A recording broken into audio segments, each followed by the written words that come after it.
आज की मेरी ये वीडियो उन सभी फीमेल एंटरप्रेन्योर्स के लिए है, फीमेल फाउंडर्स के लिए है जो भी कोई एक इनोवेटिव आइडिया लेके आया है मार्केट में। उनके पास आइडिया है, प्रोटोटाइप तैयार करना है उन्हें या मार्केट लॉन्च करना है अपना प्रोडक्ट।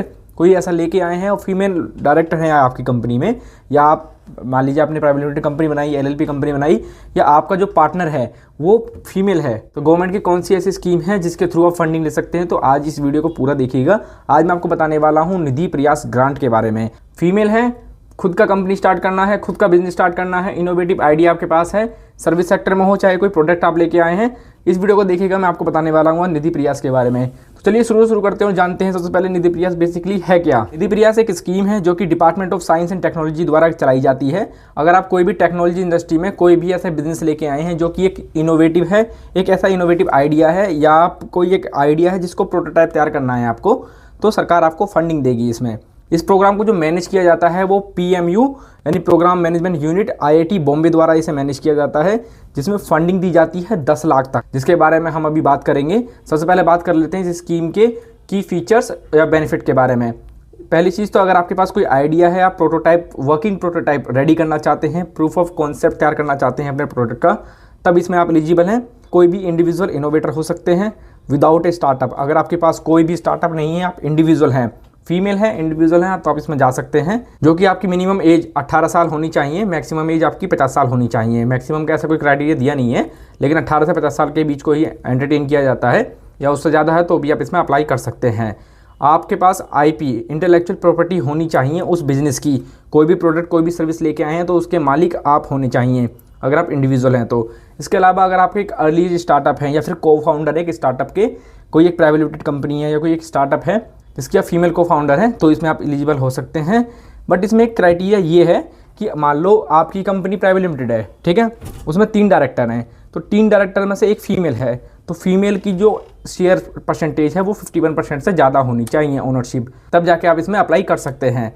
इसके अलावा आपका जो स्टार्टअप है या फिर आपकी जो कंपनी है वो 7 साल से कम होनी चाहिए, तब आप इसमें अप्लाई कर सकते हैं। मान लो आपकी कंपनी 2018 में बनी है, यानी 2018 में बनी है और 2025 चल रहा है, तो आपकी कंपनी को अगर 7 साल पूरे नहीं हुए हैं तब इसमें आप जा सकते हैं। तो 7 साल से छोटी कंपनी से इसमें जा सकती हैं। इसके अलावा आपकी कंपनी तो मान लो इनकॉर्पोरेट हो गई है 2019 में ही, लेकिन कंपनी में कुछ भी सेल नहीं हुई है, कंपनी आज भी प्री रेवेन्यू है, तो आपका जो टर्नओवर देखा जाएगा ना, या कुछ मतलब ऑपरेशन स्टार्ट हो गए हैं आपकी, तो टर्नओवर आपका देखा जाएगा 25 लाख।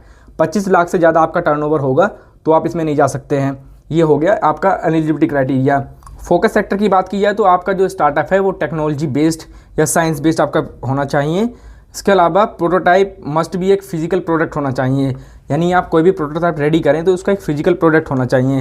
जैसे मैं बात करूं, मेरे पास ये माइक का डब्बा रखा हुआ है, तो इसका मुझे फिजिकल प्रोटोटाइप रेडी करना है, तो इसके लिए ही मुझे फंड दिया जाएगा। आपके पास एक रोड मैप होना चाहिए कमर्शलाइजेशन करने का। मान लीजिए मेरे पास ये प्रोडक्ट है, ठीक है, ये इनोवेटिव है, इनोवेशन मैंने इसमें किया है, लेकिन मुझे पता नहीं है कि इसे मार्केट में लॉन्च कैसे करूं, तब आपको इसमें नहीं मिलेगा। आपको एक कंप्लीट रोड मैप तैयार करना पड़ेगा कि अपने इस प्रोडक्ट को आप कमर्शलाइज कैसे करेंगे, मार्केट में आप कैसे लेके जाने वाले हैं, ये आपको यहाँ पर दिखाना पड़ेगा।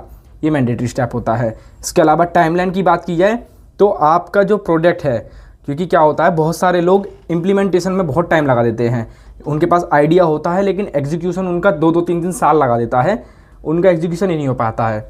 तो इसमें एक एलिजिबिलिटी का ये भी रख दिया गया है क्राइटेरिया कि आपके पास आइडिया है और आपको ये फंडिंग मिलती है, तो आपको 18 महीने के अंदर अंदर ये पूरा इम्प्लीमेंट करना पड़ेगा, पूरा ग्रांट का अमाउंट। इसमें फंड साइज मैंने आपको बता ही दिया है कि आपके बिजनेस में कोई भी इनोवेटिव सेक्टर में आप आते हैं, बिजनेस खड़ा करना है, बिजनेस बनाना है, आपको 10 लाख का सरकार ग्रांट देगी और नॉन रिफंडेबल अमाउंट होता है ये।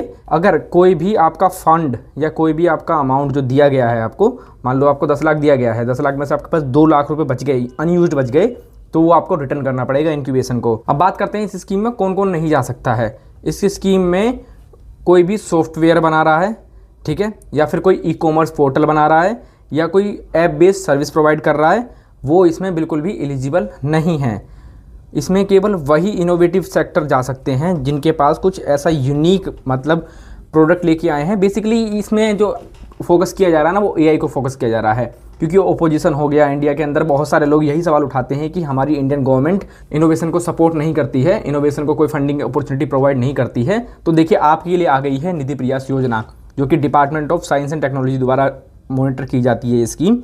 तो डॉक्यूमेंटेशन की बात की जाए तो इसमें आपका आधार कार्ड लगता है, आपका पैन कार्ड लगता है, आपका अगर आप SC ST से आते हैं तो आपके पास एक कास्ट सर्टिफिकेट भी होना चाहिए, पासपोर्ट साइज फ़ोटो आपके पास होना चाहिए, और इसके अलावा एक आपके पास डिटेल प्रोजेक्ट रिपोर्ट होनी चाहिए। डिटेल प्रोजेक्ट रिपोर्ट में आपको बिजनेस मॉडल, रेवेन्यू, डेटा, आपके फाइनेंशियल्स, यानी फाइनेंशियल्स मतलब कि आप इसे कमर्शियलाइज कैसे करेंगे, तो कहाँ कहाँ से आपके पास रेवेन्यू आएगा, इसे कहाँ कहाँ आप यूज़ करने वाले हैं। जो भी आपका अमाउंट है, मान लो मेरे को ये बनाना है, इसमें इतना खर्चा होगा, या इसका ये बनाऊंगा मैं तो इसमें इतना खर्चा होगा, या मैं इसमें ये बनाऊंगा, माइक डालूंगा इसमें तो इसका इतना खर्चा होगा, या टेक्नोलॉजी ये वाली मैंने इंस्टॉल की है तो इसमें इतना खर्चा होगा। ये कॉस्ट का एक यूटिलाइजेशन आपको कंप्लीट एक प्रोजेक्ट रिपोर्ट में तैयार करके देना होगा। तो जैसे ही आपके ये डॉक्यूमेंट तैयार हो जाते हैं, जैसे आपका आधार कार्ड, पैन कार्ड, ये मैंने डॉक्यूमेंट की लिस्ट आपको एक बार डिस्क्रिप्शन में डाल दूंगा, आप जाके चेक कर सकते हैं। जैसे ये डॉक्यूमेंट आपके पास तैयार हो जाते हैं तो आप निधि प्रयास यानी DST की वेबसाइट पर जाके अप्लाई कर सकते हैं, या मैं आपको डिस्क्रिप्शन में लिंक डाल दूंगा ऑफिशियल, आप जाके वहाँ पर अप्लाई कर सकते हैं।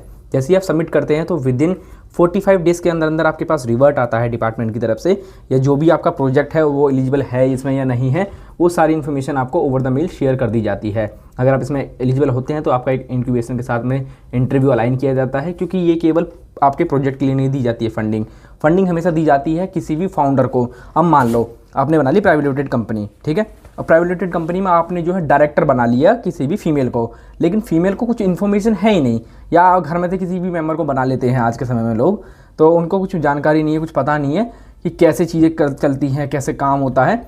तो वहीं पे ही आपका ये जो पूरा इंटरव्यू अलाइन होगा, या जो आपकी मेहनत होगी 40-45 दिन की, वो सब फेल हो जाएगी।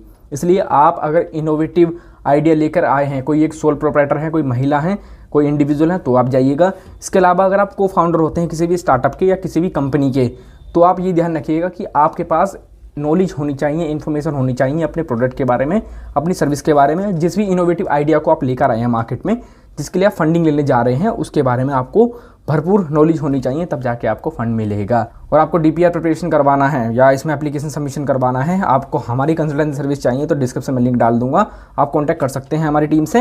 एंड बाकी सब्सक्राइब कर लेना इस चैनल को और सपोर्ट करते रहिए। इसी तरीके की मैं वीडियोस बना रहा हूँ इस चैनल पे, और आने वाले समय में बहुत सारे बिजनेस आइडियाज़ के बारे में मैं इस चैनल पे बात करने वाला हूँ। तो स्टे ट्यून्ड, बहुत सारा कंटेंट इस चैनल पे आने वाला है और मैं भी बहुत ज़्यादा आपको दिखने वाला हूँ। तो चैनल को सब्सक्राइब अभी कर लेना, वीडियो पसंद है तो लाइक करना, और इस वीडियो को शेयर उन सभी महिलाओं के साथ में करो जो भी इनोवेटिव आइडिया लेकर आए हैं, क्योंकि हमारे देश में लड़कियों को बहुत ज़्यादा प्रोत्साहन किया जा रहा है, या जो पढ़ाई कर ली है उसके बाद अगर कुछ उनके मन में आइडिया है लेकिन घर वाले पैसा नहीं देना चाहते, तो सरकार पैसा देगी आपको। इनोवेटिव आइडिया तो लेके आओ, सरकार आपको पैसा देने के लिए बैठी है। बस आपके पास एक अच्छा आइडिया, एक अच्छी गाइडेंस होनी चाहिए, आप भी अपना बिजनेस बना सकते हैं। बाकी इन्फॉर्मेशन देने के लिए तो मैं बैठा ही हूँ यहाँ पर। मेरे चैनल को सब्सक्राइब कर लो, मैं आपको डेली इन्फॉर्मेशन ऐसी देता रहूँगा। मिलते हैं अगली वीडियो में। Thank you for watching this video.